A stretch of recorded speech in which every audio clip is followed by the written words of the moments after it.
Welcome to episode 310 of Flight Football. Anything else. I'm Dave. And I'm Mike. How you doing, Dave?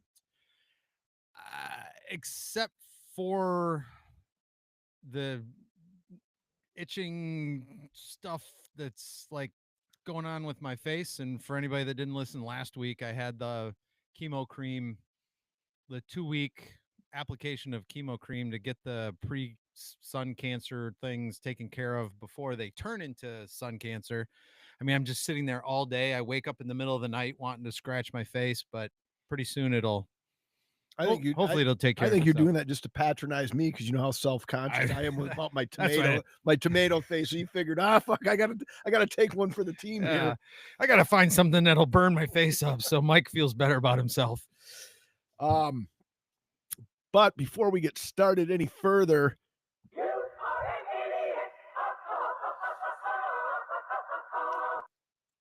amongst the countless errors we must have had, and a couple of listeners, I don't know if that's a good thing or a bad thing. They said, well, we're used to you being like that, but that might be the worst I've ever seen Dave on episode 309. And I'm like, yeah, he was pretty bad. I said, yeah, it was rough. That was uncharacteristic. Let's put it that way.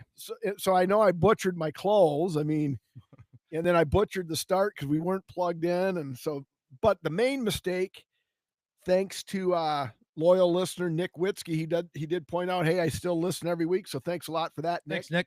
And we still are going to rent the room at Dixie Motor Speedway when that race season starts back up. I would imagine prior to the season we've got a call up there. That bar's open all year, so we could probably get down there and say, hey, first races. Right. And Nick, you'll have to text me to confirm what race you are going to be at Dixie, because once we go loggers on the 4th, I mean, the sky's the limit. Right.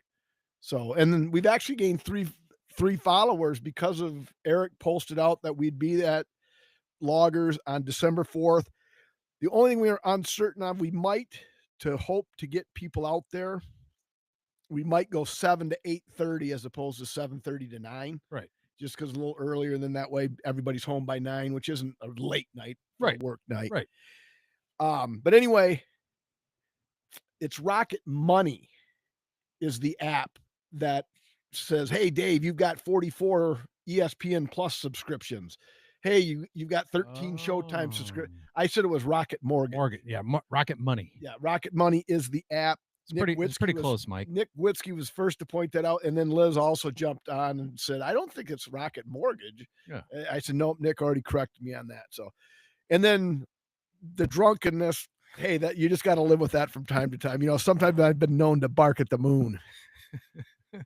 Older, I'm sorry, howl at the moon. Bark at the moon was Ozzy. Sometimes I've been known to howl at the moon. Well, there's been a couple times I've been, I've kind of watched from the South Studio to make sure you actually, if I see you and you made it around the corner, you're probably going to make it to the North Studio. One of these times, I'm sure something, because there's quite a few times I Matrix home. I was like, whoa.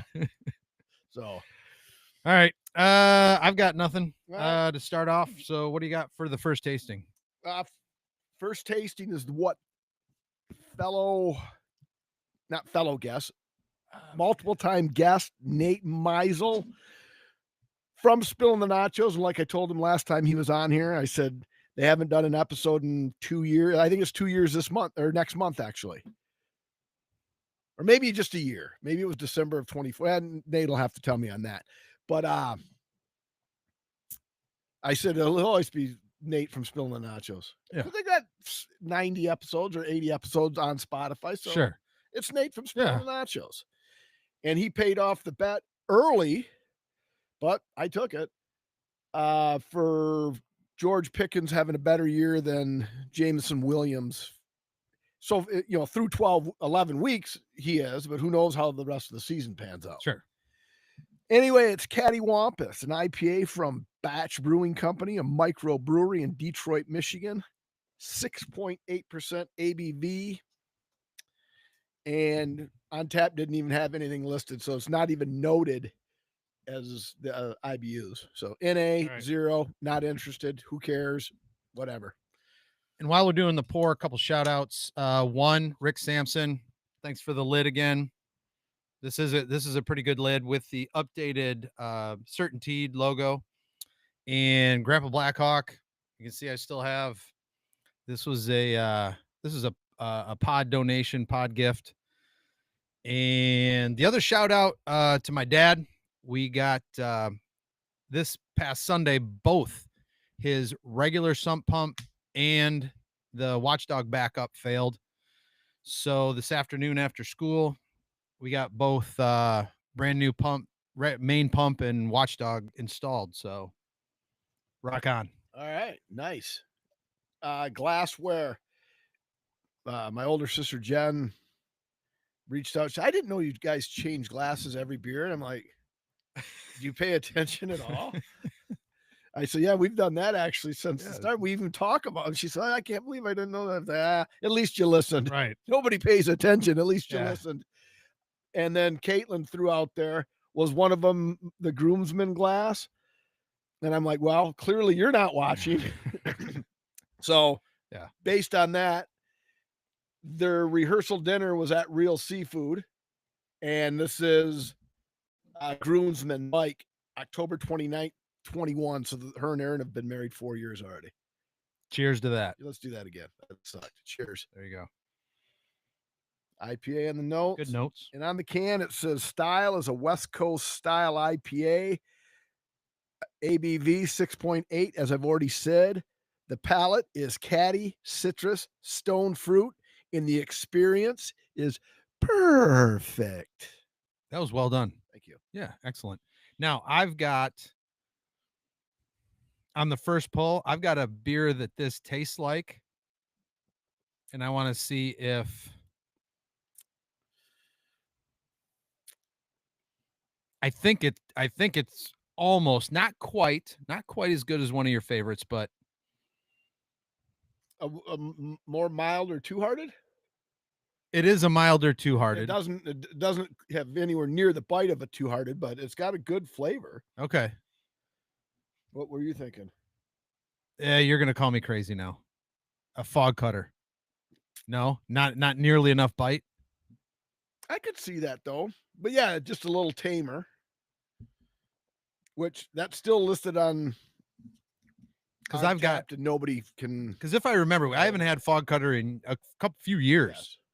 Yes, so I'm getting a lot of piney. Yes. I remember fog cutter being piney. It's a West Coast IPA. Yeah. So it's fit the bill. It's solid. And I started with what I had a 4-pack of. So in case this goes too quickly in the first segment, I've got 2 more in reserve right here in the trusty cooler. Well, you don't have to walk anywhere. Exactly. Well, up the stairs. Yeah. Just don't want to fall back down. All right. What have you been watching, Dave? Okay. So Shelly and I finished up Department Q on Netflix. Love it. It was the last 4 episodes. Really cranked up. Couple twists, couple turns. The writing was good. The acting was phenomenal. You can really get into the characters. At least for me, kind of like during Slow Horses, find myself in some of the action sequences or when they're, just kind of like clutching a little bit. Like, why am I'm sitting, I'm sitting in my bed. Why am I getting all tense? But, and definitely going to be the way they ended it. If I think they said they're already filming season 2. So, Department Q. How many episodes is it? 9. All right. Yep. And it's new. It's like you didn't go into the Netflix archives. Okay. Nope. Fairly new. Yeah. All right. I haven't even seen that. You know how like when you go on there, like some right because you watched. Right. So I'll start with the last Sunday. The Bears had won. More on that segment 2.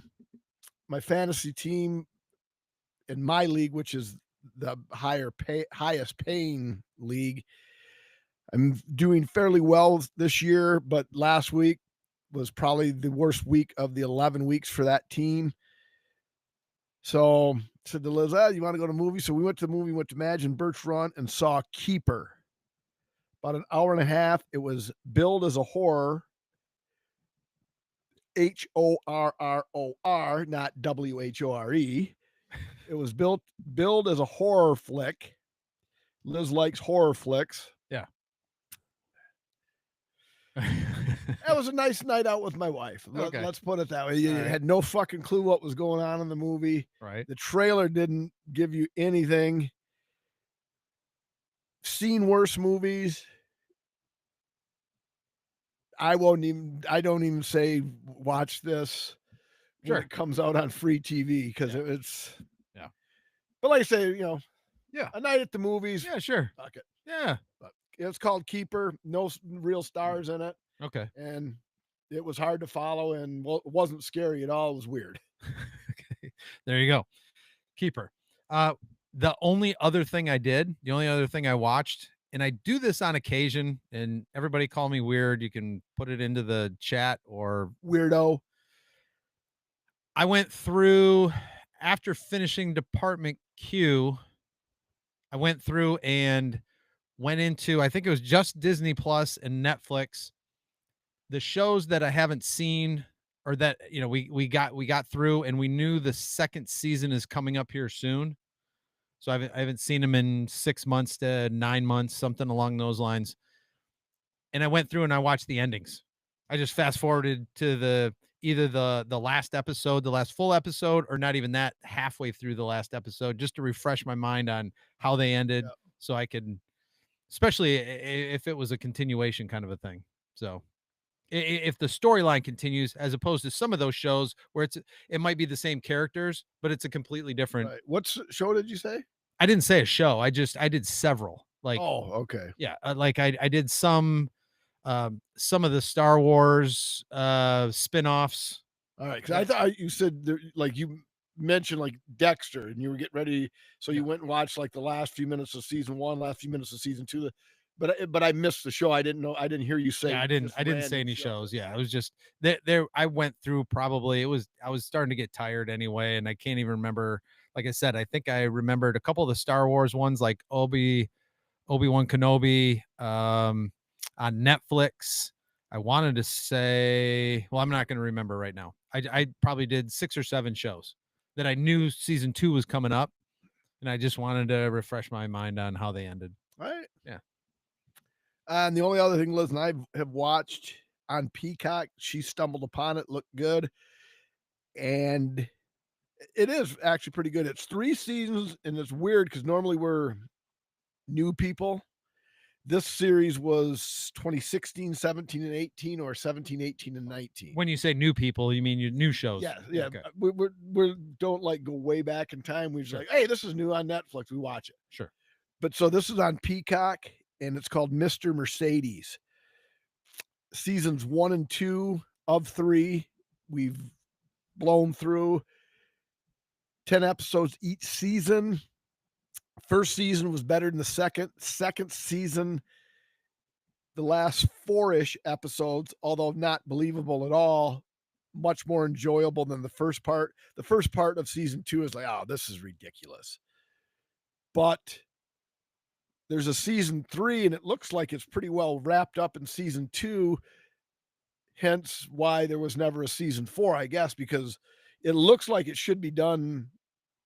Liz and I should be done with this series, but there is one more season. Okay. But so we're going to watch it just to see where they go. But it looks like the series should have ended with season 2. So Mr. Mercedes, what's it about? What's the He's a retired cop, and this isn't a spoiler because it basically starts episode 1 with this. The killer goes through a job fair that had, a couple hundred people in it, and he's stole a Mercedes, and he just barrels through, kills like 16 or whatever people. And so a family friendly show? well, yeah, I mean, it's like a Dexter type. I got you. So, and then they never solved this murder. But even in retirement, this cop can't let it go because it's the one that stuck with him. Because when he retired, it was never solved. But Yeah. then he starts getting harassed by the killer and Mr. Mercedes because Yeah. the killer was in a Mercedes. Gotcha. So, and then he's an old Irish guy, shags a lot of tail in it, and Liz and I can't figure out why, because he's not an attractive man. He's not a young man. Because he's the star of the show. And yeah, or something like that. Yeah. But it's like, why would they be with him? Yeah. So anyway, I'll let you know how season 3 All right. turns out the day before Thanksgiving. That's those are the only 2 things I had. I don't know if you got anything That's else. it for us too. All right. I mean, it was 20 episodes. I mean, and they're 50-minute episodes. So Right, it's not like we were slackers. No, you definitely were not slacking. New music? Oh, new. We'll start. Oh, what? No, old.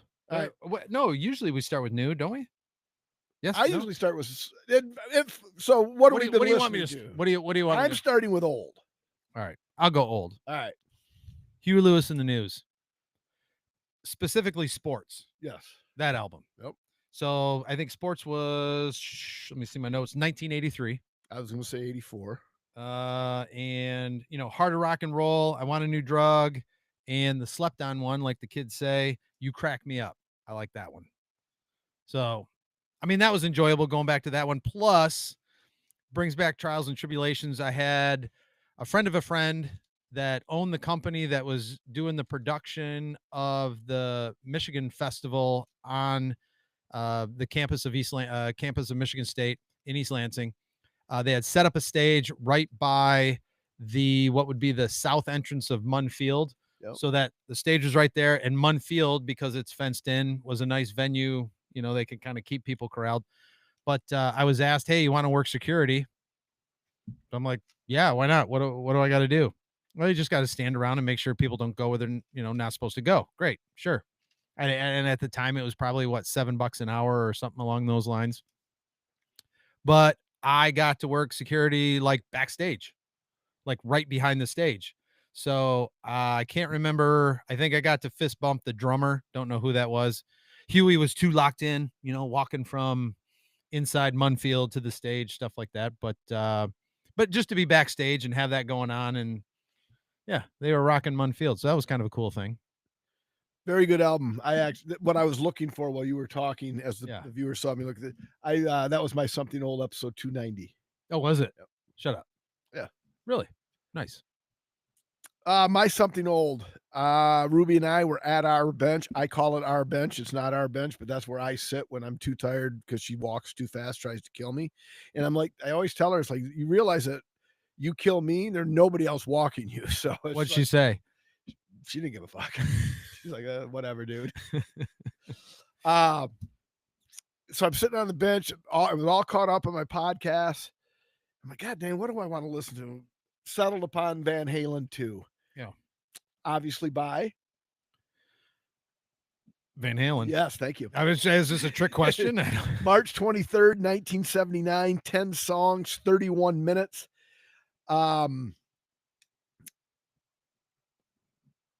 Boy, I got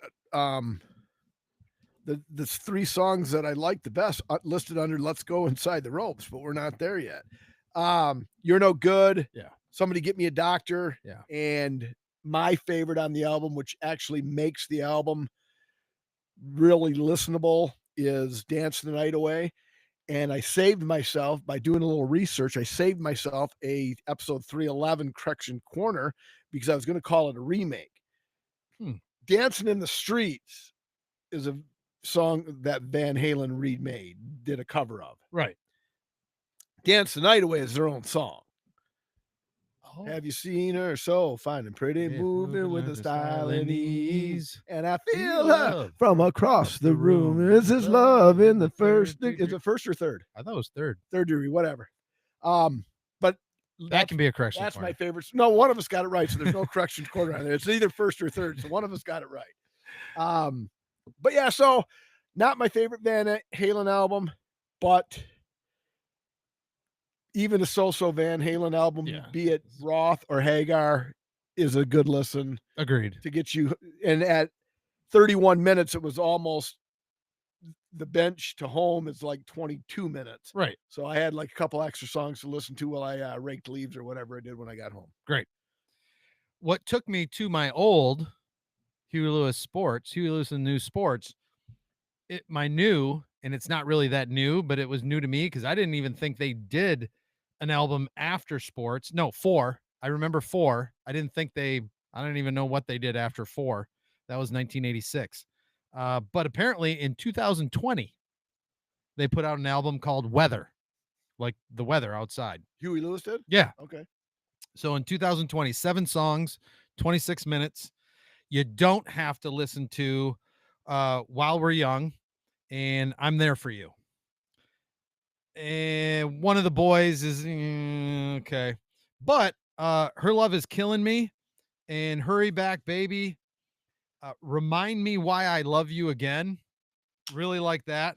And Pretty Girls Everywhere. So those four, none of those sound familiar to me. but you could have plugged in any one of those 4 songs. It was pretty weak, Chuck. I do admit I wasn't planning on singing that.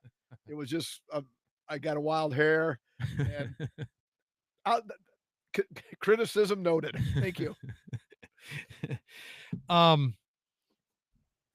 those 4 songs, I was pleasantly surprised that those 4 songs you could plug into sports or 4 and it would be right there. It would hang not with the top songs in those 2 albums, but it would hang with the, you know, the sub the secondary good songs. If that's a way to categorize I'll it. have to look at it because none of that sounds familiar. And it was not familiar to me at all. That's why I was really interested in it. But like I said, Her Love Is Killing Me, Hurry Back Baby, Remind Me Why I Love You Again, and Pretty Girls Everywhere would hang with those 1980 Huey Lewis in the new songs. Yeah. All right. My something new. All Washed Up by Cheap Trick. Yeah. Released November 14th, 2025. 11 songs, 39 minutes. And you know what? Yeah. They hit the nail. They hit the title.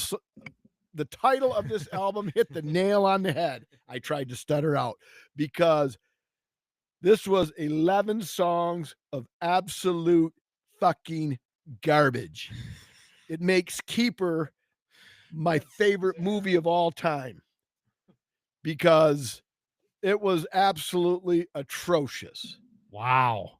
And now I'm not a huge Cheap Trick fan to begin with. Yeah. Although who doesn't like a little The Dream Police, they live inside of my head. Or Mama's all right, Daddy's all right. They just seem a little weird. Surrender. Yeah. So there's a couple songs I like of Cheap Trick. All Washed Up is right there with that one Something Old that I reviewed from Blue Oyster Cult.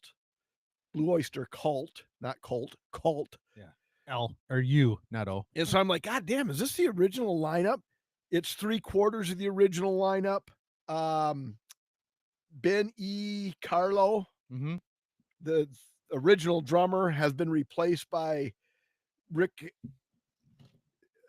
Nielsen's son, Dax, is the drummer on this. Gotcha. But Robin Zander and the Peterson guy, Tom or Tim Peterson. So 3/4 of the original lineup.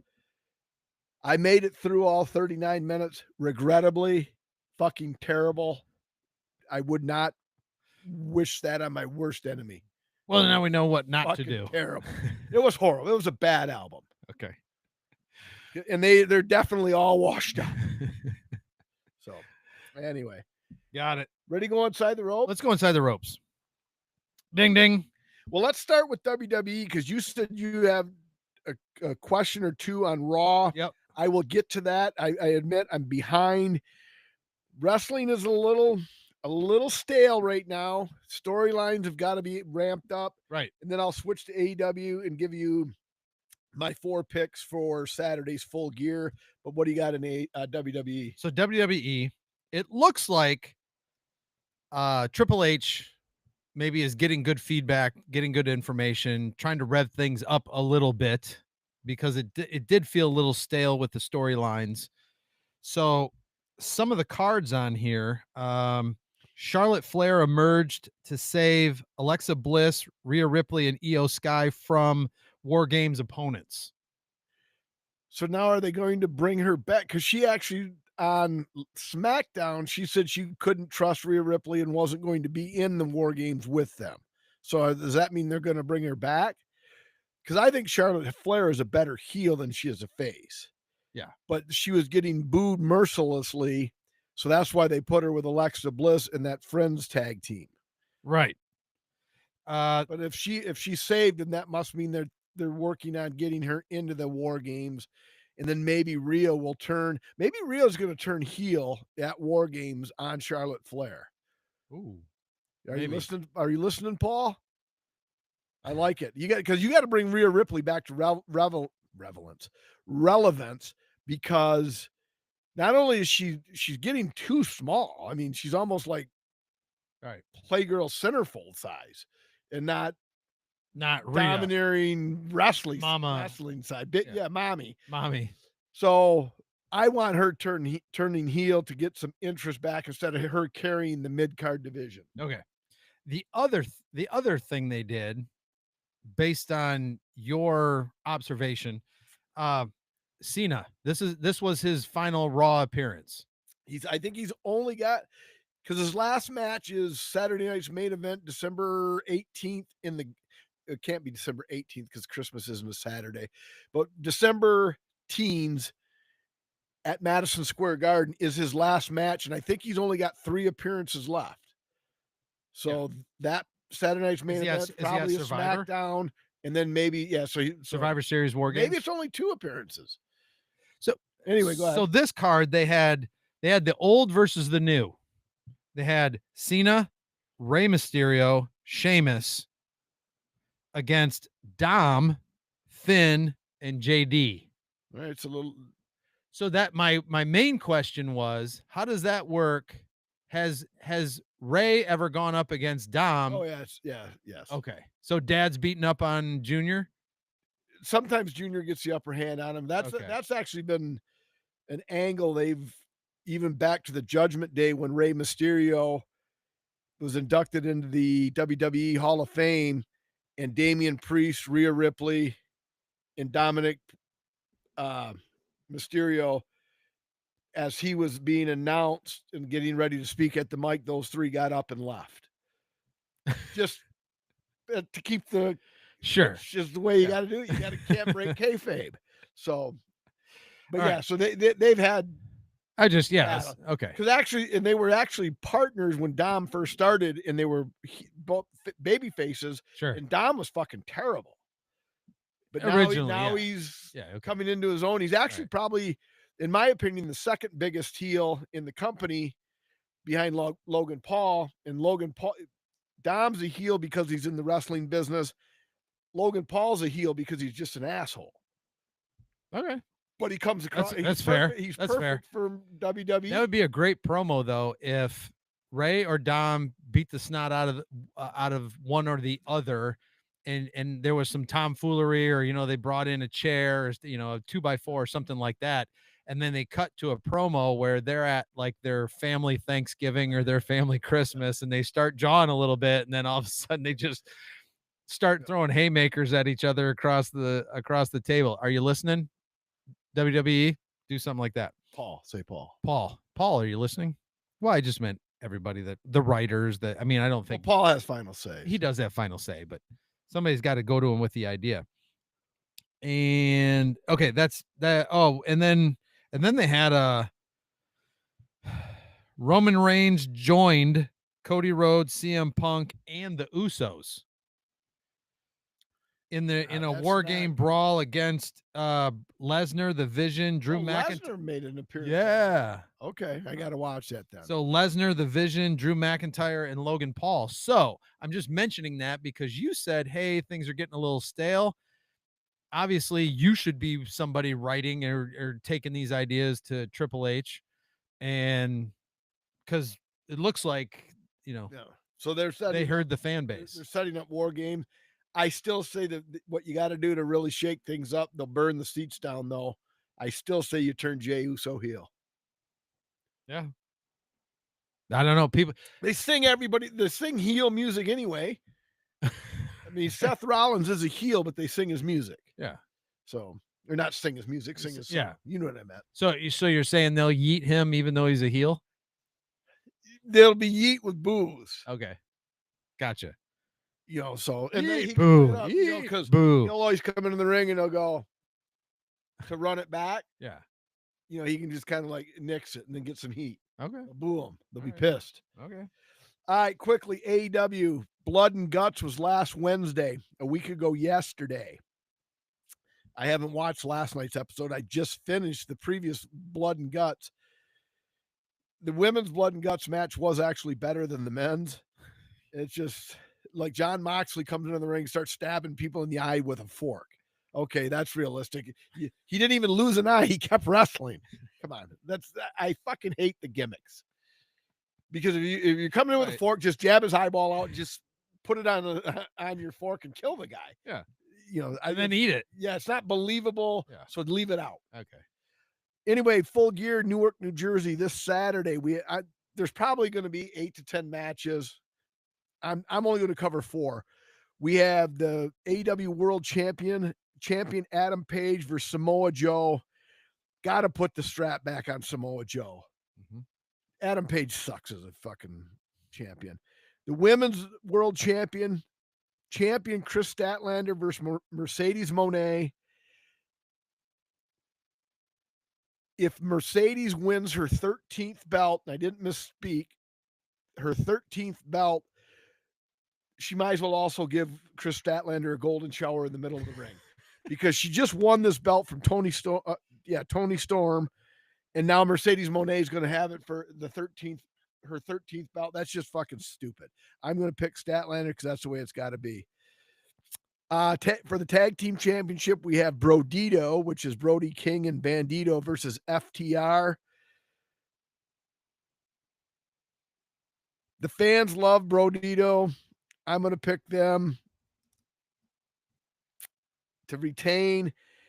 And here's what I don't really know about. For the AEW national title, we have champion Kyle Fletcher versus Mark Briscoe in a no DQ match. Briscoe. If he wins the title. If he loses, he's got to join the Don Callis family. And I like the angle they could go there because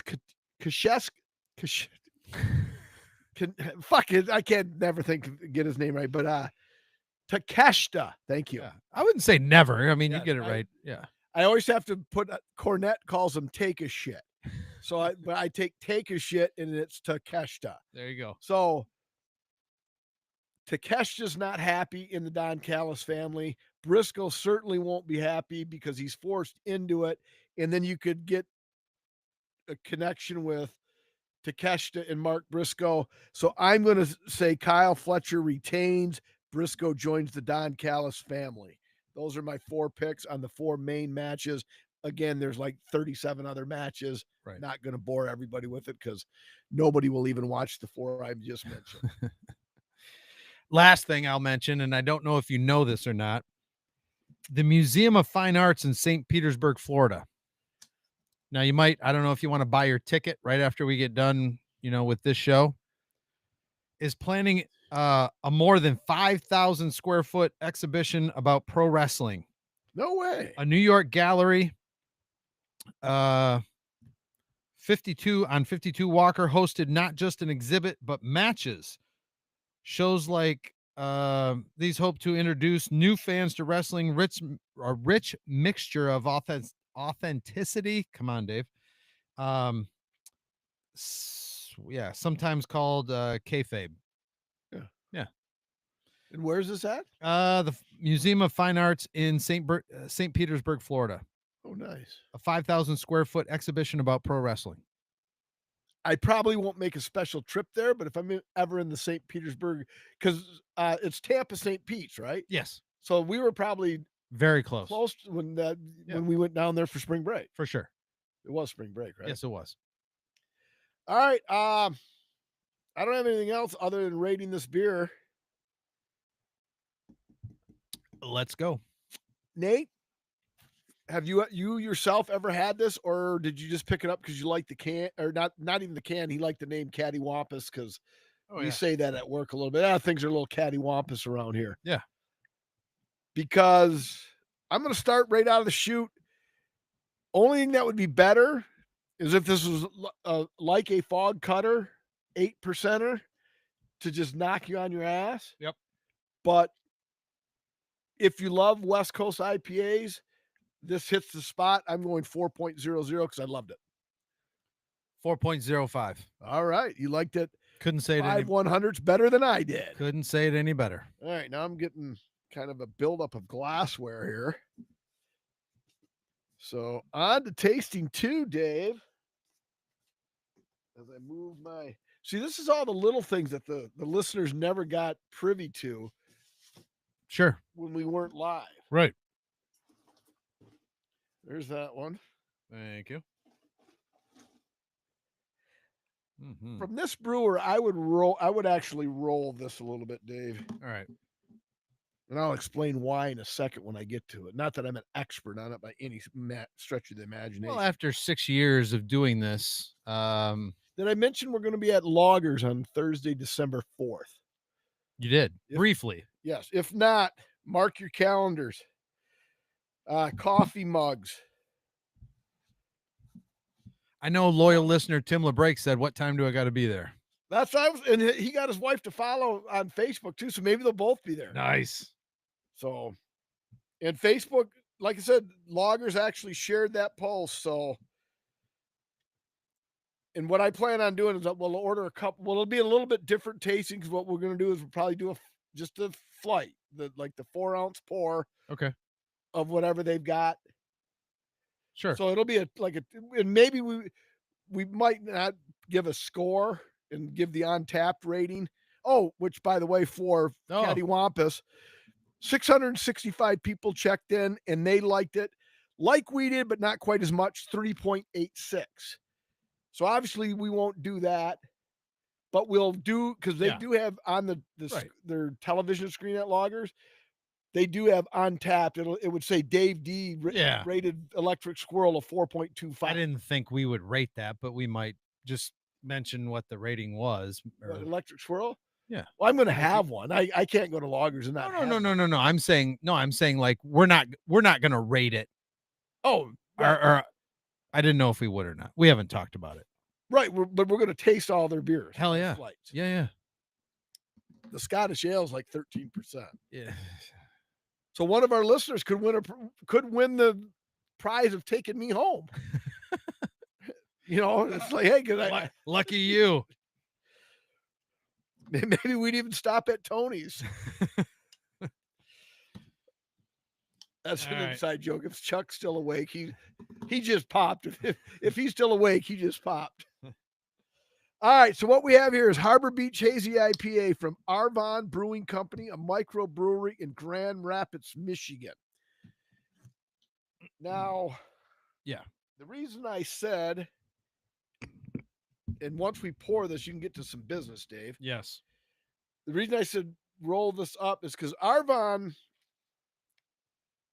they used to deliver up in this area, but it was weird because they would deliver to my mom's house, but they wouldn't come here. Your mom would have beer from Arvon? I could have had it ordered and delivered there, but they would not deliver here because I was outside of their zone. Oh. Weird. Yes. Okay. Outside of the what? Well, they're from Grand Rapids, and they're literally bringing you beer from Grand Rapids. Yeah. So they got to have parameters because they're not gonna bring a pint of beer to. No, but I know they deliver to Baines. Well, it's a commercial account. I understand that, but so they also delivered to private accounts. Oh, shut up. Yeah. Okay. Yeah. So where did your mom live? On Whitemore Place in Saginaw. So wait a minute. Not too far from Grand Central. Yeah, but I'm just saying, like, they'd have to come by here. I was as surprised as you were, Dave. unless where they distribute from is like Flint or South or something, that they couldn't come all the way out, a couple more miles. That doesn't make any sense. Chuck said I beat him to it. See, he knew the Tony's joke. We were at a Ferris State Saginaw Valley football game because one of our coworkers' son was the kicker for Ferris State. So we all went to his house and drank some beers beforehand, went to Saginaw Valley, drank some beers in the parking lot, went back to his house, drank some more beers, and Chuck was giving me a ride home. And I said, let's stop at Tony's. I'll buy you dinner. And, he didn't want to stop because, he could tell I was probably pretty fucked up. Surprise, surprise. And I think I go, you fucking, was it twat or pussy? Anyway, and then he still just dropped me off and didn't think anything of it. I think that was the occasion. Correct me if I'm wrong on that, Chuck, but yeah, so that was the inside joke there. So it's 7.9%. Again, IBU's not mentioned. What glass do you have there, Mike? And I've got the new Maple Grill pint glass. And I've got the stainless steel, always, which you drink milk out of. And Mike, you know what? What's that, Dave? The Maple Grill is an amazing farm-to-table counter service restaurant and microbrewery offering a rotating selection of the freshest local items available anywhere here in the area and cooked over an open kitchen's wood-fired grill. The Maple Grill not only offers the greatest of local fare, but wood-fired craft beers and seltzers as well. But wait, before you get into the car, go check out their website, themaplegrill.net. That's spelled GRILLE.net. Check out the current menu, see what's on tap, and then get yourself to 13105 Gratiot Road in Hemlock. And when you get there, tell them Mike and Dave sent you. I could read that way better than I could last week.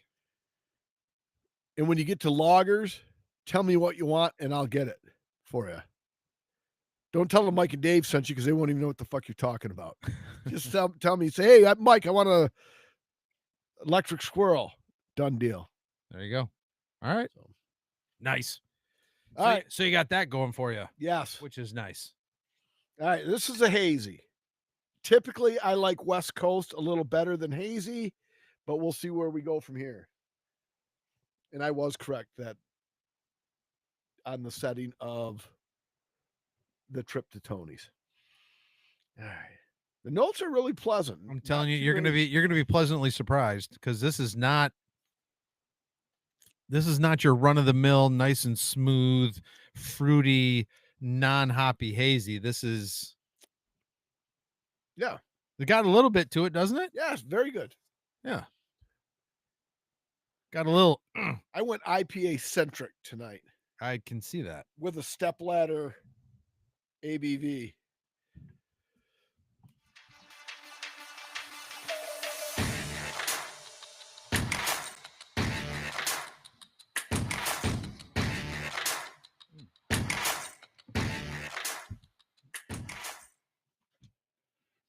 All right. Well, that means sports, right, Dave? I do. Let's start out with a quick NHL note. Okay. So the American Kane watch. Yes. Patrick Kane did return to action on 11/7 and has played 6 games since. He has 1 goal, 2 assists to bring his career point total to 1,352, or 23 away from passing Mike Modano and becoming the all-time scoring leader of American-born players.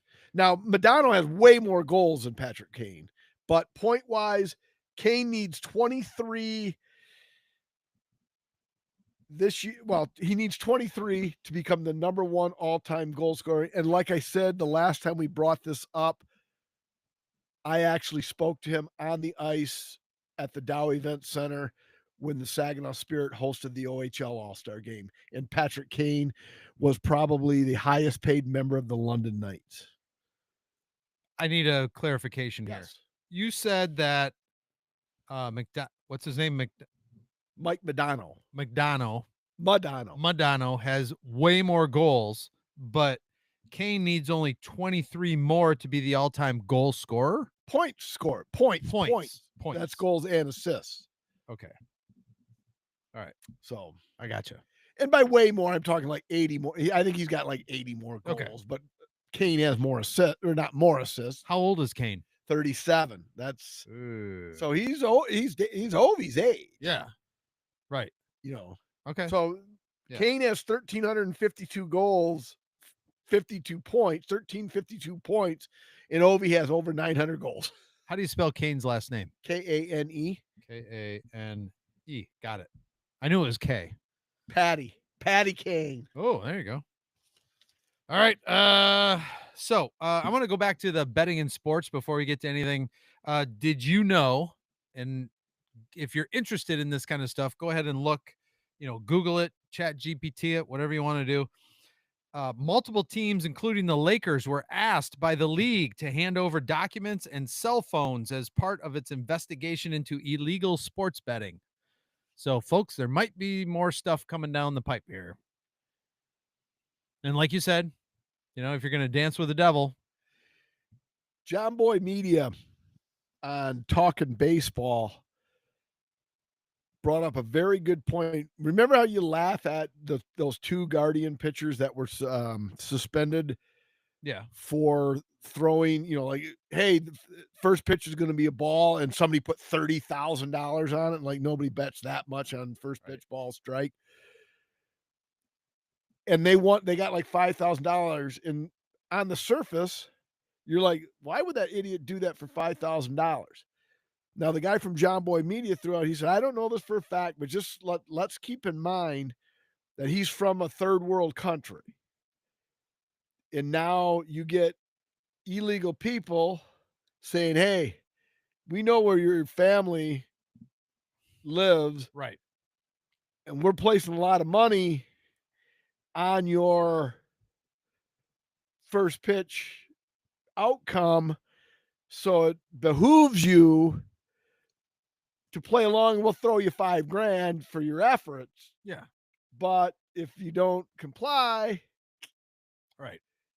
And he says, he's not guaranteeing that's what happened, but he's wondering if that's what happened, because he said there's no way guys are going to do that for $5,000. It doesn't make sense. The guy has a 6 or 7 figure contract. Right. What does $5,000 mean to him? No. But you get in deep, because the way they get you is like, maybe he had a $100,000, $100,000, $500,000 $1 million gambling debt. And they said, well, you could pay it off, sport. Right. Make sure you fucking dirt one on that first pitch, because we're going big. Yep. And we know where your family lives. Yeah. And then he's like, oh, fuck. Right. So I got it. And again, you're thinking, well, it doesn't make it right, but it doesn't make it right. But in their head, they're like, well, especially if I do that first pitch of the game, that's not going to determine the game. Right. So, okay. Right. Yeah. And that's what that old age-old question. Are you wrong for stealing food? You have no money, your family's starving, you have a newborn at home. Are you wrong for stealing formula so your baby doesn't die? Yes, it's a crime you stole, but you didn't just steal just for the shits and giggles of stealing it. Right. Exactly. Anyway. All right. College basketball. Go. State Farm Champions Classic. First game, MSU, Kentucky. Shocked. I mean, being somebody that bleeds green and white, I am really, after beating Arkansas, and then I'm thinking, okay, well, they're on a high. They're playing Kentucky, and Kentucky was I can't remember, but MSU was ranked lower than Kentucky. I think it was 14 and 17. 14 and 17, something along that, pretty close. And the rankings this time of the year, they don't mean shit, right? Correct? Correct. So, I mean, almost from the get-go, almost from the tip, it was a physical and mental beatdown. I mean, you could just, every time Kentucky tried to ramp themselves up and make a run, it'd be like a 4-0 run, 6-0 run, and it's not a corrections corner. Maybe there was another run, an 8-0 run, something along those lines. But Michigan State just doubled down, and so they won by 17. It was great to see, especially after this football season. It's nice to have something to fall back on. Then the second game, I did stay up to watch. Number 5 Duke beats number 24 Kansas by 12, and that was another one where Cam Boozer and the Duke Blue Devils, took care of business. It was pretty much never Kansas never had a leg up. It was really good basketball for this early in the season. Yes. My only gripe with that, I know it's not a tournament per se, but like it's the State Farm Champions Classic. Yeah. Shouldn't Michigan State and Duke have played like on the next night to determine the Yeah. State Farm champion? Fair. I don't, yeah. You know, that's Right. That's fair. But they didn't. So right. the only other basketball, I think, the Pistons have won 11 in a row since November. And I wanted to look on the NBA because they're in that, what do they call it? Not the President's Cup, but you know how the little tournament they've got coming up. Yeah. This is for sure the second and possibly the third year they've done it where the winning team, the players make $1 million, which does a lot of good for their fans, but it gets the players to play harder. It's meaningless games in November, December for sure that they're actually going balls out for. Right. So, yeah. And that just the not the round robin, but the early part of that. Right. Those games are being played and that they have the funky courts. So you always know it's one of those games because the courts are funky. Yeah. That'll be exciting. College football. The third poll came out. We have number 6. The projection is number 6 Ole Miss. The Running Rebels will host the Canes at number 11. Yep. I would say if that happens, 78.5 will be the over under of that game. Now people are going to say, Mike, Miami has a good defense. I'm going to still put the over under at 78.5. Right. Yeah. I mean, there's going to be a lot of defense will be optional in that game. I agree. But you know my frustration with college sports, so that's all I have. And it's the Miami Hurricanes as well. I mean, now my only other interest in college football, do you know what they paid Iowa State paid Franklin? Have you heard the contract? No. Oh, I didn't even hear that Iowa State picked him up. Yeah, they hired him. Nice. And his buyout from Penn State went from $47 million to $9 million. And I'm like, okay, God damn, that's math guy here. That's $38 million. So obviously Virginia Tech's paying him something. So Virginia Tech. Yes, the Hokies of Virginia Tech hired him as a coach. You said Iowa State. Did I? I think you did. Anyway, Virginia Tech hired him. Virginia Tech hired him, yes. Okay, so that's what I saw an interview from either the AD or the Virginia Tech, the university president. So, okay, I'm with you. I'm following. That was if I said Iowa State, that was a legit stroke because I knew it was Virginia Tech. Okay. Anyway, so it's not the Cyclones of Iowa State; it's the Virginia Tech Hokies, and they're paying him something. Yeah. Obviously, it's more than minimum wage. Sure, but now he's got to work. He's being put in the limelight. Right. Whereas he could have had $47 million to do nothing. Now $9 million to do nothing still isn't bad, but and I don't know how the NCAA or the colleges, he is required to try to go out and get a job. And that's part of the contract. That's well and good trying to get a job. Why would anybody want it? If Virginia Tech wants to win games against shitty teams, they got their man. If they want to win a big game, keep trying, buddy, because James Franklin doesn't have that resume. Right. He does not. No, but I'm saying in a lot of these coaches' contracts, they have to go out and interview and make some kind of an effort. And I don't know what the metrics are. I don't know how they determine whether they made an effort. If I've got 47 million coming to me, I'm showing up at the interview drunk and naked.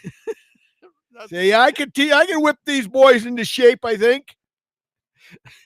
Right. And they'll say, okay, next. So yeah, anyway, if he gets offered a job and he says no, I don't know what the ramifications are in terms of the buyout contract, et cetera, et cetera. So He said yes, so it went down to 9 million, so he's getting 9 million plus his new contract. But yeah, I understand your point though. Yep.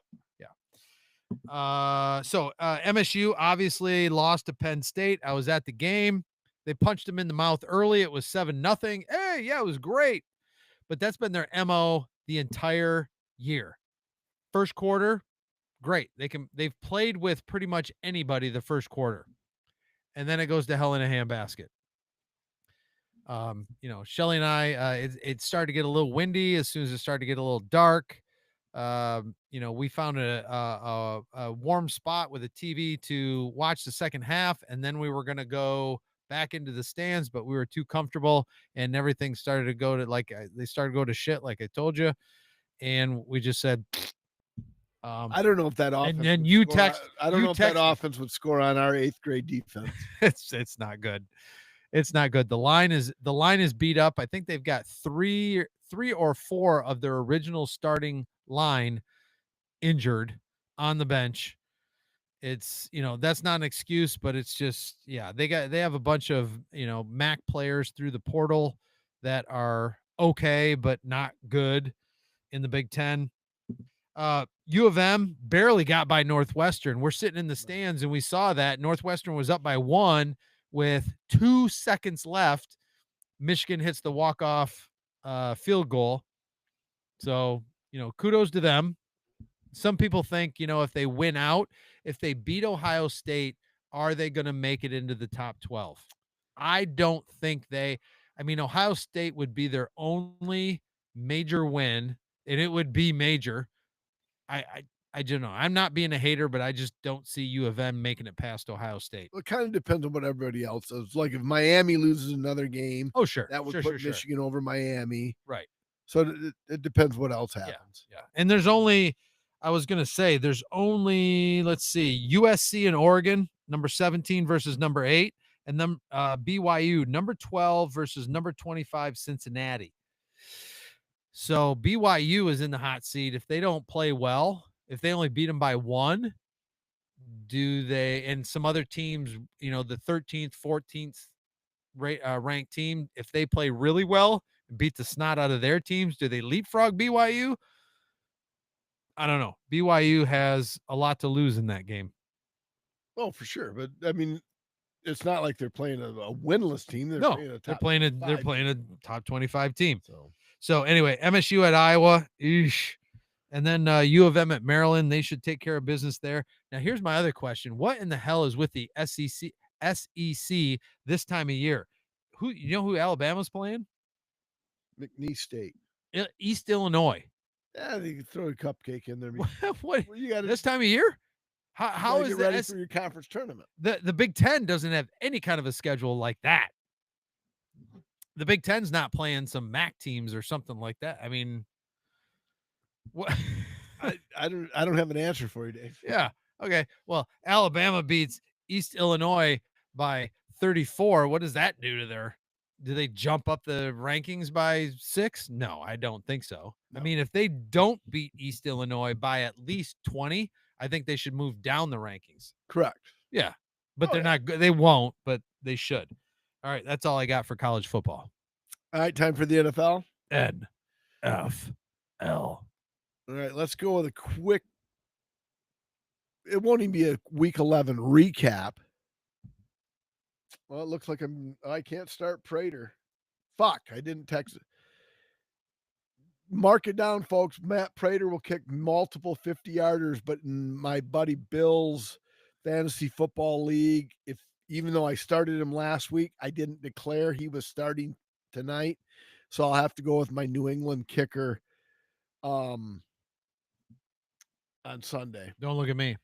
Prater's probably going to have 5 50-yarders, and you'll see police roping off the Milwaukee Bridge for a jumper. Wish you would step back from that ledge, my friend. Yeah. All right, the Bears. Have I told you how bad this itches? Oh. Yes, you have. The Bears, 7-3. Who would have thunk it? You didn't. No, I didn't. Yeah. I said the first game against Minnesota was pivotal. They kicked their ass for 3 quarters and lost. What happened in week 11? They kicked their ass for 3 quarters, somehow fell behind. Duvernay had a 57-yard kickoff return. I didn't like the way Ben Johnson's normally not this conservative. I didn't like the way they settled for a 45-ish yard field goal to win it. Santos, who had just missed from 45, nailed it. The Bears won. They're 7-3 and in first place. Now, when the season started, had you said, "Hey, Mike, insider information, Bears are going to be 8-9, 9-8," I just said, you know what? I'll take that. Good strides. If we're competitive, I like it. Well, at 7-3, 8-9 is not going to be good enough. Now I've got to get to 10 wins. I'm not even saying the Bears have to get to the playoffs. I'd like them to. Yeah. But I don't know if anybody has checked out the Bears schedule the rest of the way. I have. They have the Steelers at home. Yeah. And then they have the Steelers at home. They go to Philadelphia on Black Friday. Yeah. And then in no particular order, they have Green Bay twice, San Francisco, Cleveland. Cleveland offense couldn't score in a whorehouse. I get that, but their defense is fucking legit. It is. Their defense in Myles Garrett is legit, but they're so that has to be a winnable game. Then they have the Niners, and then they finish the season at home versus the Lions. So that's a tough schedule. A team that's on the come. And I hated Ben Johnson with a passion as a Lion because I fucking hate the Lions. But when they hired him, I said he's saying all the right things, but can he block? They added pieces to the offensive line. He's implementing his system. We're heading in the right direction. We're not there yet. If we can get to 10-7, you might say, well, that's a failure because that's 3-4 down the stretch. That's a tough schedule I just gave you to a team that was absolute dog shit for the last 3 years. Right. 10-7. Anything less than 10-7 is a huge disappointment when you're 7-3. Right. I will say this. They have something on their side right now. They're learning to win. Yeah, they are. If they could fucking correct their red zone woes, 20-20, I'll put this offense against maybe any fucking, including the Lions. Right. Right. Well, they're not as good as the Lions offense. Let me retract that. Yeah. But from the 20-20, they're one of the best. Statistically, they're up there. But once they get inside the 15, the fucking field shrinks. Assholes get a little tighter. Right. Yeah. And we're still growing. So, and the only reason we didn't blow the Vikings out in Minnesota or in week 1 is because we got field goal instead of touchdown, field goal. Right.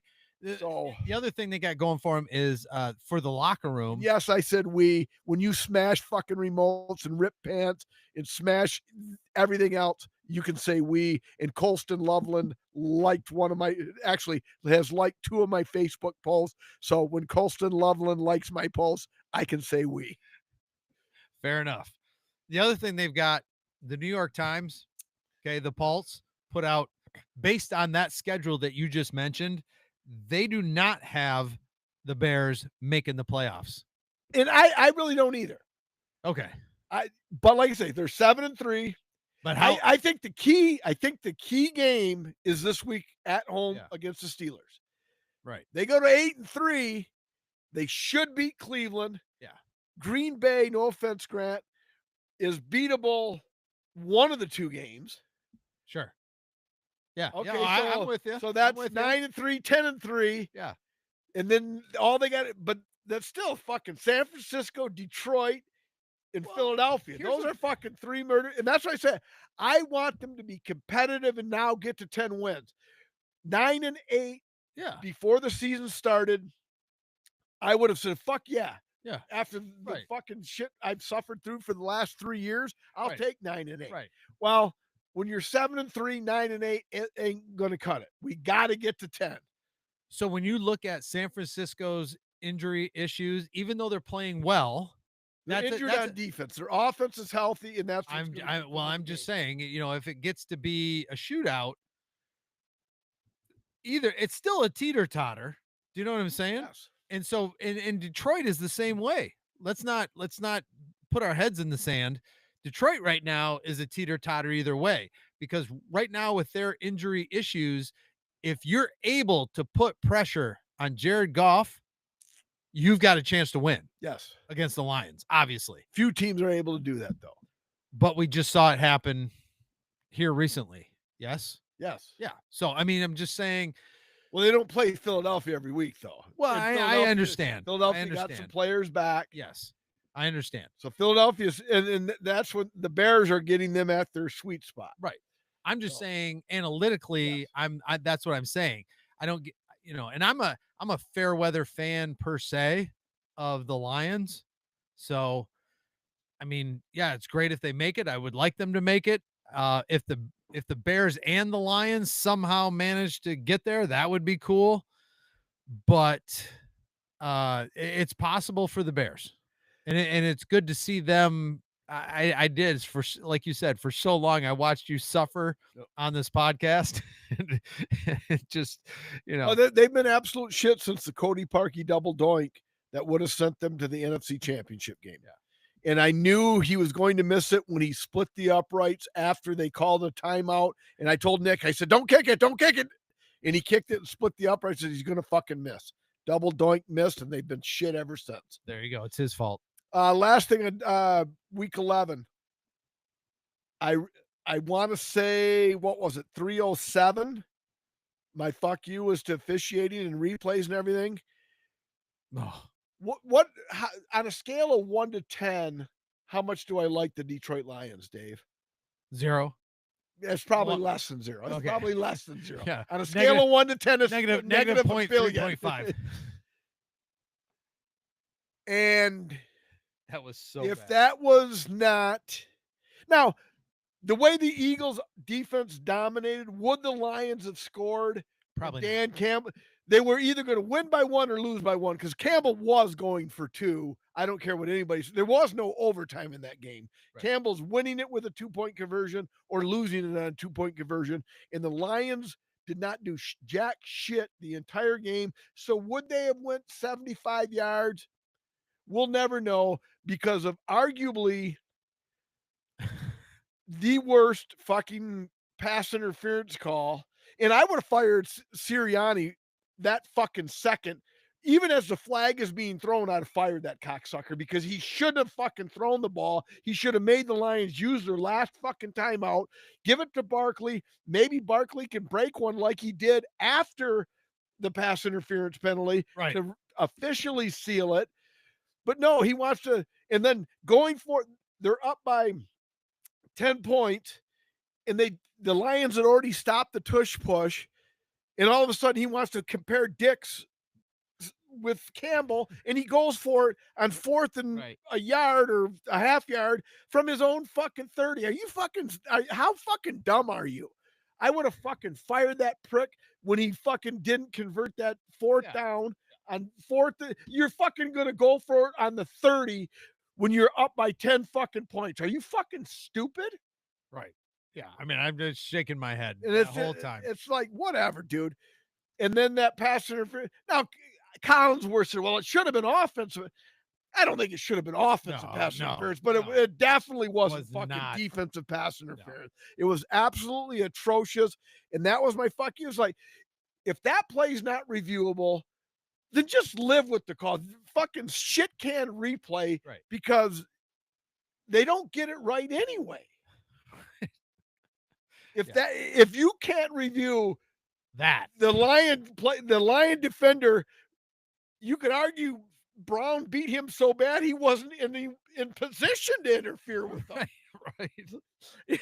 And to call it, it's like, Well, when did it become a thing when even when the ball is uncatchable? Because that thing went out of bounds 2 or 3 yards, didn't it?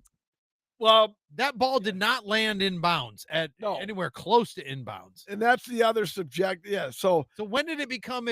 I thought at one point if the ball was uncatchable, we're just like nobody likes to go down catchable because of Oh. all the catches that these guys make. Sure, You know. sure, okay, But Yeah. so anyway, yeah. but anyway, let's go to picks and then we'll rate this beer. All right, week 11. Folks, I literally am trying to pick winners. Honest to goodness, am trying to pick winners. I'm just not any good at it.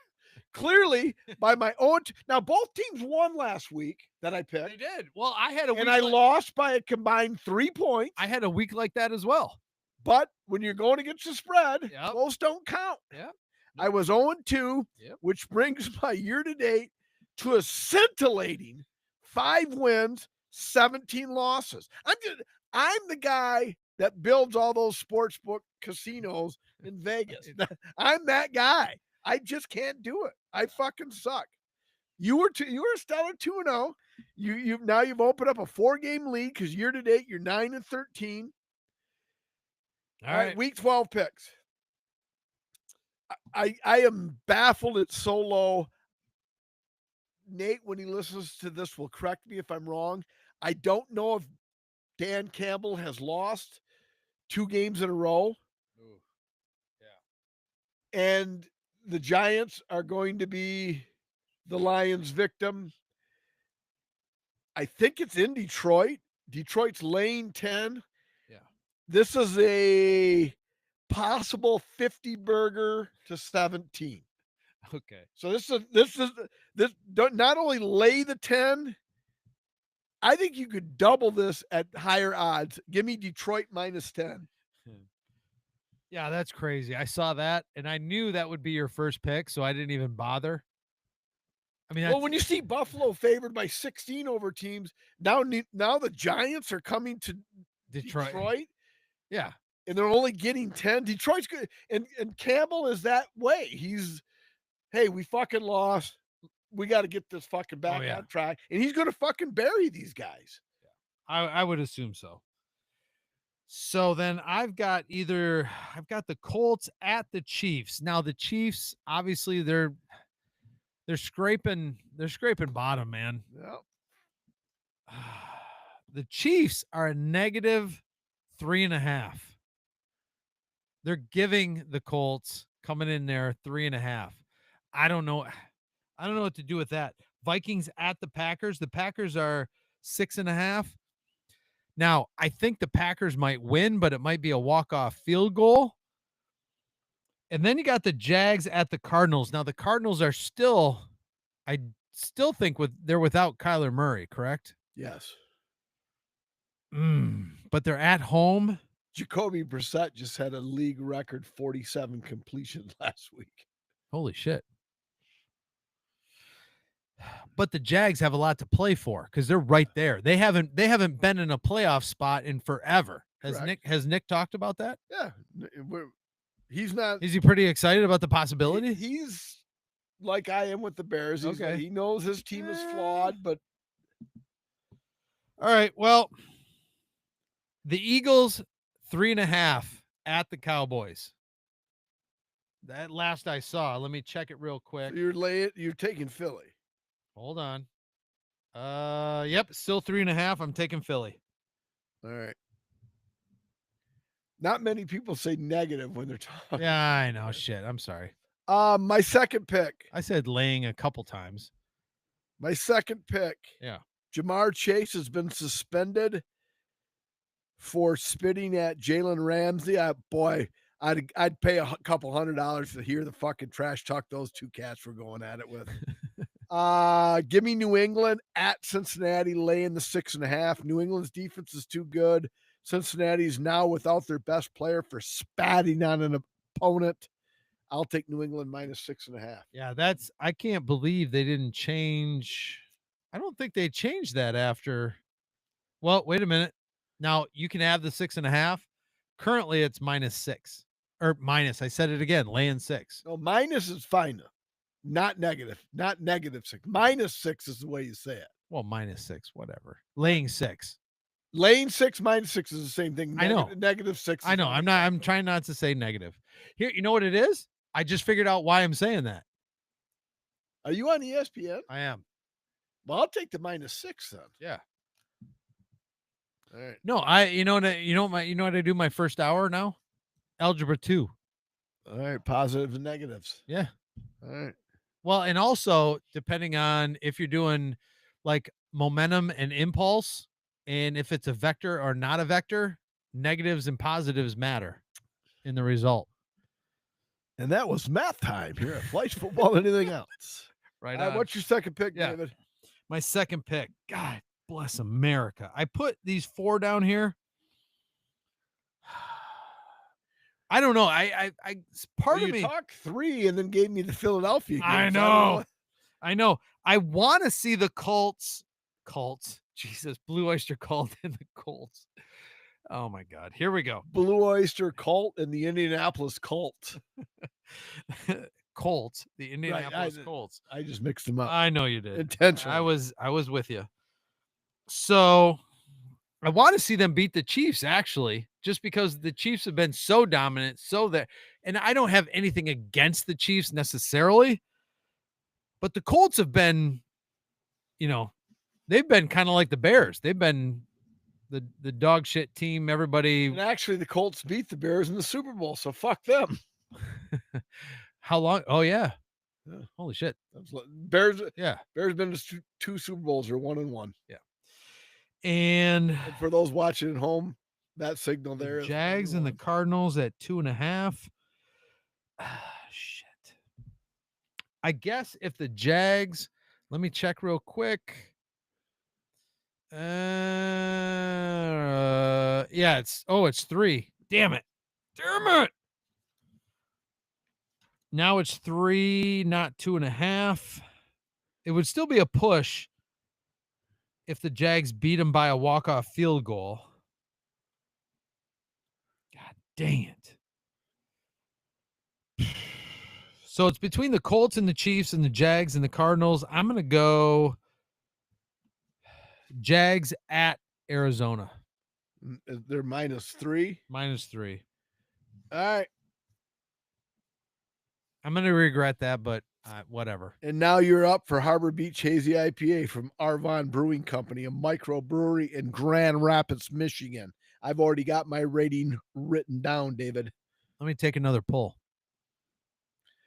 I got to pull another beer because I've been done with that for quite a while.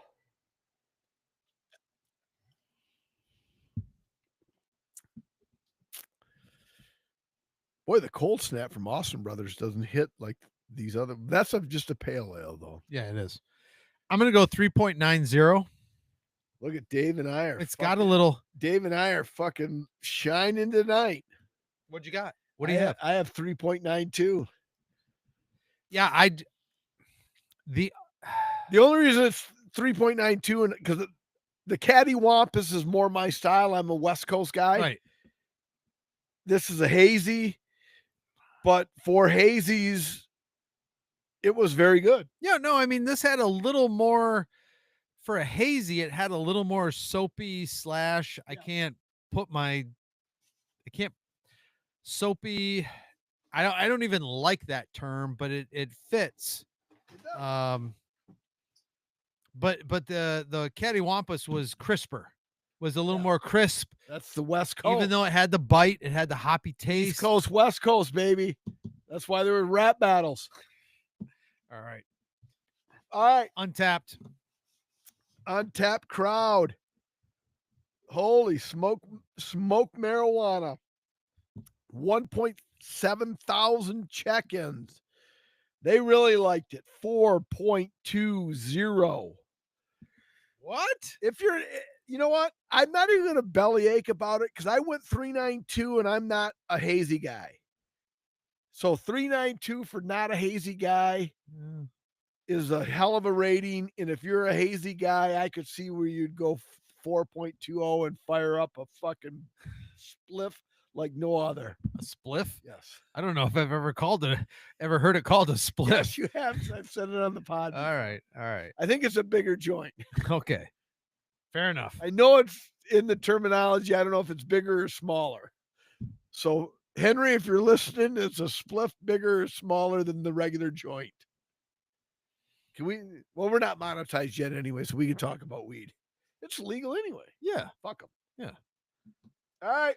Third and final tasting, David. Double actuator. Adipa. From Bottle Logic Brewing, a microbrewery in Anaheim, California. And oddly enough, what's the logic in that? Bottle Logic, it's a can, as the viewers can plainly see. Yeah. 8.5, 80 IBUs. Wow. All right. So episode high in the step ladder, 687985. All right. I have to say one thing, Mike. Yes. The Grand Central Sports Bar and Grill is a family-friendly sports bar with delicious food and drink menu to please everyone. Looking for some fun on a weekday night? Grand Central is the place to be on Trivia Mondays, Comedy Tuesdays.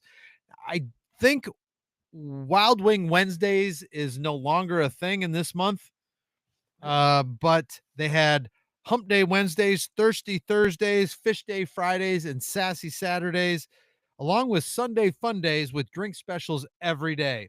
Grand Central is located at 3504 State Street in Saginaw, and you can check out their menu on their Facebook page at Grand Central Sports Bar and Grill. It's always a good time at Saginaw's hometown sports bar, Grand Central Sports Bar and Grill. And when you get there, tell Mike and Dave sent you. 100%. All right, where do you want to start, Dave? Player pass? Yeah, we can start with player pass. All right. Let me get this poured first. Oh, yeah, fuck, we got to toast the beer. We do. What, is this episode 9 or 310?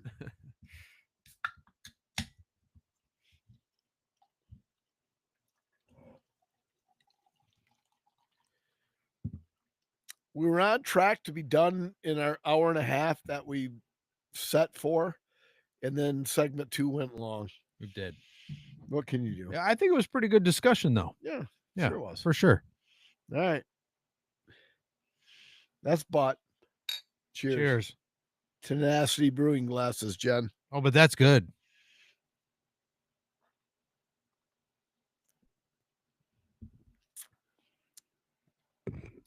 Oh, yeah. Ooh. That's angry. That is angry. Okay. Yeah. That's like, hey, I'm an IPA. I should have went a decreasing step later and brought because I got a 4-pack of this, 4-pack of the Caddy Wampas. I started with this. Yeah. This is mean. It is. Like if you like hops. Oh yeah, this is like if you like hops, this is great.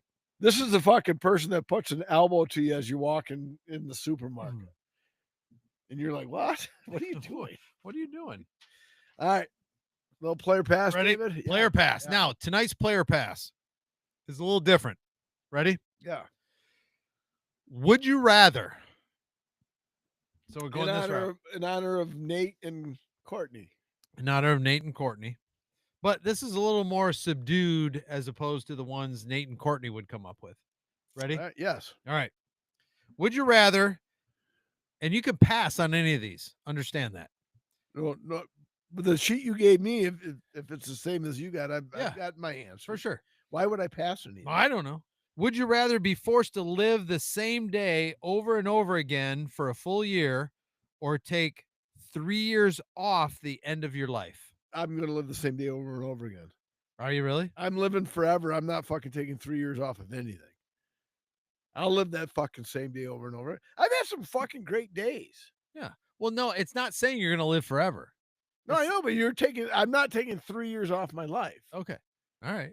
But if I guess I live forever, I mean, how could you take 3 years off of infinity? I get it, but I'll live that for a full year. It's 1 year. Right. And then I live forever. Yeah. So yeah, I'll live. No, you're not living forever. That's not what this says. I know that, but you didn't say when I'm dying. Oh, but so I'm going to live. I'm living the same day over and over for 1 year. Yeah. And then I live forever. Okay. because that's what you And said. I'll say, I'll remember 2073. Whoa, that fucking year went on and on, didn't it? I'll live the same day over and over for you. I got you. Especially if it's a fucking good day. You're right. All right. Would you rather be forced to listen? You know what? Yeah. I can hear abracadabra in the background. That's that. Anyway, go ahead. What's the All right. next one? Would you rather be forced to listen for 24 hours straight to the Barney theme song or someone slurp soup? Barney's theme song. Not even a question. 24 hours, over in a minute, slurping soup, crunching an apple. Unacceptable. Barney theme song? Barney theme song. Okay. Next, would you rather be a regular person or an immortal dog? Regular person. Regular person. Really? You could live forever if you were a dog. If you were this dog. Anyway. Huh? I'm living forever anyway. Okay. I don't want to be a dog. All right. Well, you get if what if you have an owner that fucks you? No, I'm not doing that. Why do you assume that you're going to be a dog that the owner? Why do you assume I don't? So I'm going to be a regular. I'm a regular person because I think that's pretty unusual. I'm a regular person. Okay. Well, an immortal dog's pretty unusual too. So you don't know what's going on. That's true.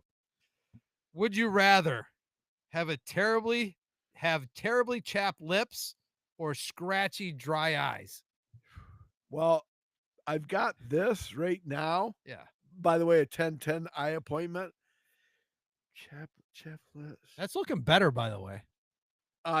There's still fucking gunk. There's a little goo oozing out of it. Yeah. And so I don't like that. Give me the terribly chapped lips. Terribly chapped lips. All right. Last one. Would you rather have no elbows or no knees? I'm going no knees because I think you could peg leg easier than because you would literally have to drink everything out of a straw. So I'm going to go no knees. Yeah. It would be a bitch, but you could peg leg shit. Okay. So I will go no knees versus no elbows. All right. That's player pass for today. Thank you. Yeah, you're welcome. My favorite is the same day over and over for 24 for a full year. Yeah.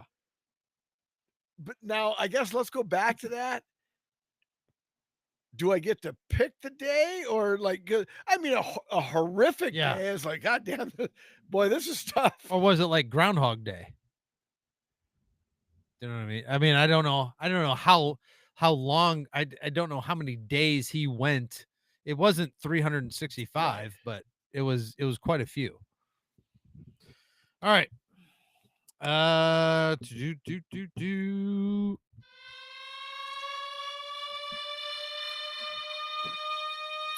what's my record, Dave? I was on your record.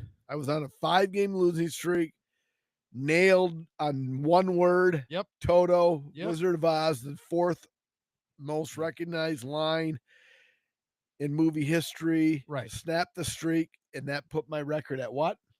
24-29 or 55.8%. 29-19. What did I just say? Yeah. I blacked out because you said 24 and 29. I'm like, well, fuck, that's under 500. So what is my record? Take a breath. All right. 24-19. Okay. 55.8%. All right. So now 24-19 is 43. So we have 57 weeks, but I think you've thrown 2 out. I did. Okay. Well, one, you weren't here. Okay. Yeah, you were in Germany, right? And 1 week there was something else going on. I can't remember what it was. So I would the week I was in Germany, you didn't do Stump Mike to those other guys. No, that's what I'm saying. I didn't throw that out per se, but I didn't do it. Right. So yeah. Now I would feel bad because this was open to your sight line possibly, but I know you can't read shit from this distance. So here we go. And I wouldn't live with myself if I cheated. That right. that would be unethical. So this is from Nick, number 2 son. Okay. Yep. Right? Yep. Number 84. Probably gonna be tough. Now keep in mind, number 95 was Dead Poet Society. Yep. So don't. I just happen to know that movie. Okay, I'm just saying. Not your average cat ain't getting Dead Poet Society. Right. All Ready? right, number 84. 84. Got it? Yes. Oh, no. It wasn't the airplanes. It was Beauty that killed the Beast.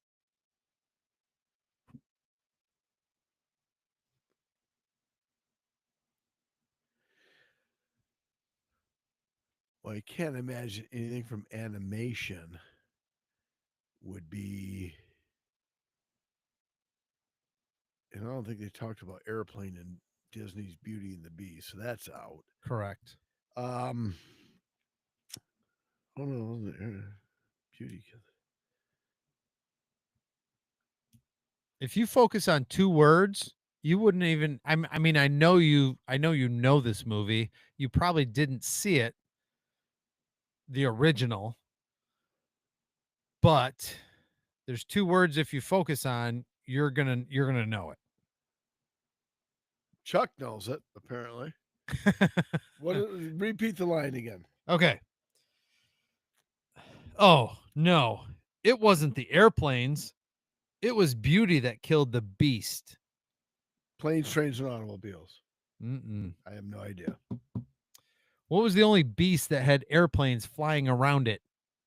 King Kong. Boom. Oh fuck! I didn't see that. Fucking. I know you didn't see it, but from those Fuck 2 that. words. That's stupid. That's 84. I'll gladly take the loss on that because how would I know a line from King Kong? No, I mean, you wouldn't know the line. You wouldn't know the. A line from King fucking Kong is top 100. Well, I didn't have a fuck you, but Yeah, where is it?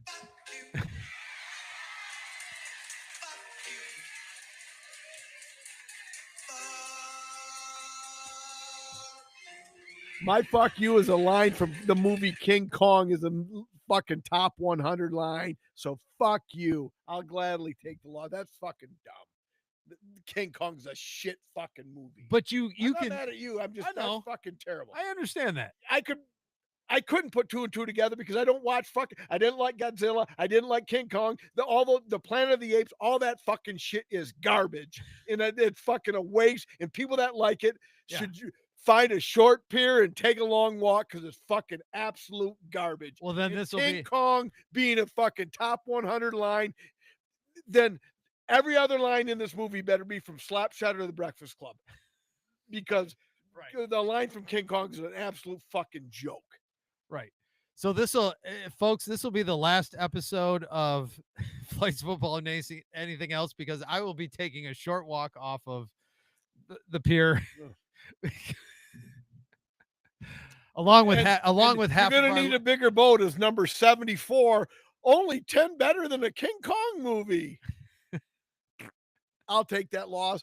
In fact, I'd have been ashamed of myself if I got it. All right. So now what is my record? 24 and 20. All right. So 24 and 20 is 44. So we have 56 weeks to go. I think I said I was going to be 30%. So I have to get 6 out of, I got to go 6 and 50 gets me to my 30%. Well, I don't know why all the people that I'm asking tend to, they're trying to get all these like 50 and lower thinking, they want to stump you. So, and so, well, I mean, you got to pick them eventually. Yeah, I'm saying. So, the top 50, I mean, I'm telling you right now, the top 20, whatever you haven't picked in the top 20, you're going to get. I'm just saying. You're going to, what if we've done half of the top Not 20? If it's Zoot or my Groot? name is Root. Groot. Yeah. I mean, because how is that a top line? So, and I'm not, like I said, I'm not arguing with you. You're just giving me the lines that are there. Right. I understand. But when you've never seen a movie, it's kind of tough. Right. To know. I mean, because I should have said, I mean, The Lion King would have been, because I watched that when my kids were younger and we put the fucking VHS in there. Right. The Lion King or Beauty and the Beast. Right. You know, I don't, but I didn't remember airplanes in either one of those. So I knew it wasn't either one of those. So, Right. yeah. Okay. Here we go. Well, Chuck actually knew it. So, so maybe you and Chuck should go see King Kong together. All right. Next one to die. Yeah. Number 3. We're going to keep it local. Marshall Thomas, 78, legendary Saginaw High coach. Actually, Grandpa Blackhawk beat Jake to this, but I told Jake he's more of our national correspondent. Right. Larry's more of our Local correspondent. Yeah. Number 2, we had John Beam, and Marshall Thomas was 78. John Beam, 66. You know what John Beam is, Dave? Nope. He was actually the 3rd installment of Last Chance U on Netflix of the Laney Eagles. He was the head coach. Last year was his last year. He was the AD this past year. Last year was his last year as a coach. And a 27-year-old came in and shot him and killed him. Not a former player, nothing like that. What? But I actually remember watching. I've watched all the Last Chance U's. And John Beam, from all indications, was a cool guy. Yeah. And that's why I threw it on there, because I actually watched the Netflix special. John Beam, the Laney Eagles. And number 1, Kenny Easley, NFL Hall of Famer, died 66 because of the big C. Safety for the Seattle Seahawks, known for, he was a fucking monster. Kenny Easley was a beast. Oh, yeah. And so, Hall of Famer, rest in peace, Kenny. 66, 66, 78. So, there you go. Rest in peace, folks. All right. I'm still mad everybody fucking knows King Kong. I may have to disown all of you as friends.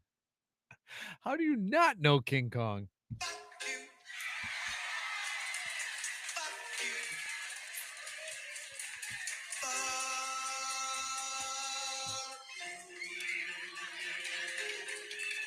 Well, I've already given mine, so I had a great week. all right. Yeah. So you just wanted to just for posterity's sake, and to right. keep it going. Well, that's still my fuck you, is like that King Kong movie. Oh, I mean, we could go, and in the best King Kong reboot there was a best. I didn't see it. I didn't see the worst. Right. Because I remember as like a 5th grader coming home in the NBC daily movie or whatever it was, and watching some fucking King Kong versus Godzilla. Right. That I wanted to go out and play basketball or baseball or football with the Carlsons, and they had to watch King Kong versus Godzilla. Well, that's why you're so sitting in their butthurt. house, and I'm like, are you fucking guys serious? Are you guys gonna put each other in your mouths or what? I mean, because this is fucking stupid. I'd rather watch Pippi Longstocking on HBO than King Kong versus Godzilla, because I'll create better caricatures of monsters Right. than what I was seeing on this NBC afternoon at the movies or whatever that NBC. So that's my next point. So watch the 2005 reboot of King Kong. I think you would. I actually think, because you're not a sci-fi guy, anything like that. I think if you watch the 2005 King Kong reboot with Naomi Watts and Jack Black, I think you would actually enjoy it. Probably not, because I don't like Jack Black. Really, you don't? No. Oh my God. You're a hard guy to please. No. All right. Well, Skull Island was the next best one, and that's got Samuel L. Jackson, and I'm forgetting who that guy was, but that was a good movie as well. Anyway, moving on. You got anything else? No. Nothing else? I'd fuck you, or no, like a either or? Yeah, I have an either or. Okay, let's go. Where are my glasses? I don't know. Oh, fuck. I got like 9 pair for you at the South Studio. And I got 1 pair that I'm getting with my feet right now. All right. Probably still not going to read my chicken scratch. All right. 2026 will be a very sad year, Dave. What will be tougher for you to swallow? Or who do you give your flowers to? as the kids would say. Number one. All right.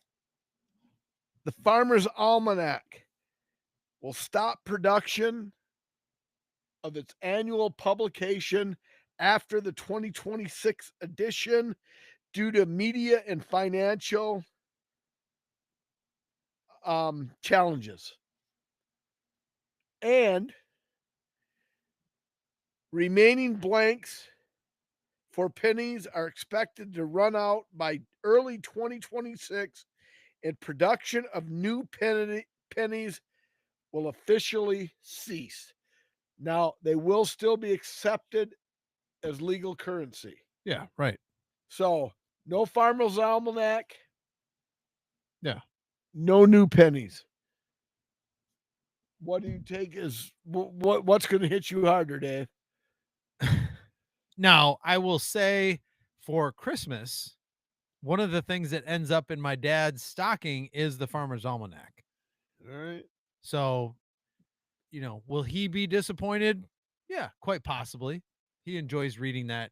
Now, have I ever read the Farmer's Almanac? No. So I will not lose any sleep personally. But all those people that do, will lose sleep for a day. The either or question was, which one are you going to be more hurt by? Oh. No Farmer's Almanac or no pennies. And by the way, it costs 3.96 cents to make a penny. I will be I'm sorry, 3.69. I will be less affected by the penny going out than the Farmer's Almanac, because then because now we got to find something else to put in the stocking. Yeah. So December. Yeah. So yeah, the Farmer's Almanac for sure. But actually, it's just good business sense, because if it costs 3.69 cents to make a penny, that's that doesn't. Yeah, that's bad business. That doesn't make any sense. No, it doesn't. Yeah. Right. So, all right, good either or. Yeah, Ron, Jeremy, and King Dong, I would have got that. Now that was good fucking art. Ron, Jeremy, and King Dong. Yes. Yeah. I would have got that. Yes, you would have. What would have been the quote though? Come on, Chuck. God. That would have been the quote. All right, I'm officially saying I am uncomfortable. Please stop doing that.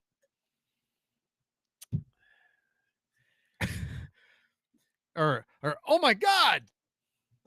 Yeah. I don't know what. How are you going to get that up the Empire State Building? See, now you're talking. Yeah, you would have went King Dong, right? Amen. All right. You want me to put that where? Oh yeah. Boom. Oh yeah. King Dong. That's what we bring Chuck along for. That's right. All right. Anything else, David? Nope. Let's rate this last one. All right. You know what? It's goddamn, as much as I like cattywampus.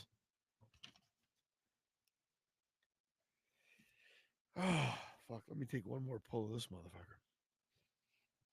Because, like I said, this has a little angriness to it. That's what I like.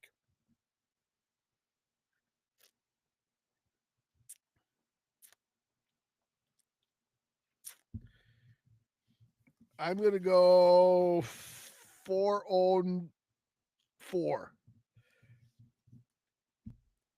Cattywampus was great. This is great in a different way. This has an edge to it. Right. And that's why I'm going 404. I'm not the angry guy. You are. But this hit the mark 3.85. All right. Yeah. Way more check-ins on this bad boy than the other two. Because Bottle Logic, Anaheim, California, big city, 15.9 thousand check-ins. Right along with us, 3.96. So, yeah, we all liked it. Yeah, that's great. But what else you have for me, David? Hey, I've got nothing. I've said all I've got to say, Yep. and And yes, apparently, I'm the only one that doesn't know the lines to King Kong, so fuck everybody else. And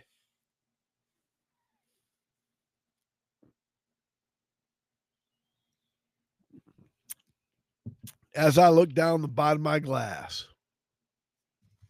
I can see I'm out of beer. And as the late, great Stuart Scott would say, you ain't got to go home, but you got to get the heck up out of here.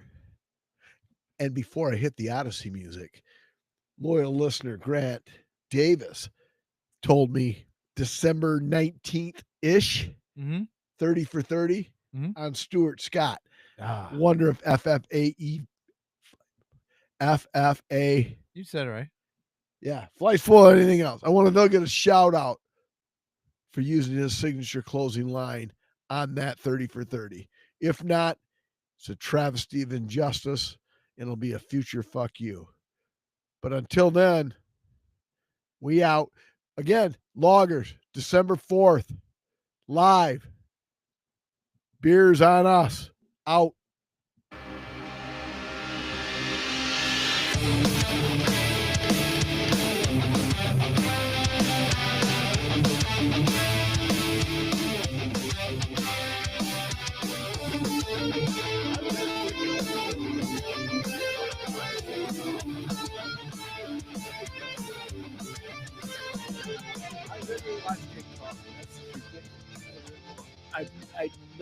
That's crazy.